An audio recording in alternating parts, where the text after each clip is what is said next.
একদিন একটি বড় বিড়াল ও তার ছোট বাচ্চা একটি সোনার মোটর সাইকেলে চড়ে গ্রামের রাস্তা দিয়ে ঘুরে বেড়াচ্ছিল।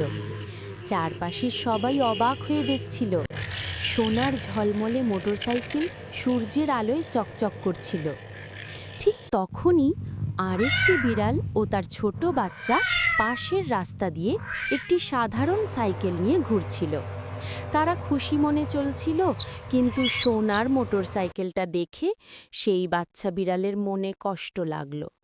সে তার মাকে জিজ্ঞেস করল, মা, আমাদের কেন সোনার মোটরসাইকেল নেই? আমি ওটা চাই। তার মা অনেক বুঝালো, কিন্তু ছোট্ট বাচ্চা কান্না থামালো না। সে দুঃখে কিছুই খেতে চাইছিল না, শুধু এক দৃষ্টিতে সোনার মোটরসাইকেলটার দিকে তাকিয়ে রইল। বড় বিড়াল সেটা দেখে মোটরসাইকেল থামিয়ে ছোট্ট বাচ্চাটিকে ডেকে নিল। তারপর হেসে বলল, খুশি থাকার জন্য সোনার দরকার নেই, সুখ আসে ভালোবাসা আর একসাথে থাকার আনন্দ থেকে। এই কথা শুনে ছোট বিড়ালটা ধীরে ধীরে কান্না থামালো, মায়ের কোলে বসে হাসি দিল আর সাইকেলের ঘণ্টা বাজিয়ে আনন্দ করে আবার ঘুরতে শুরু করল।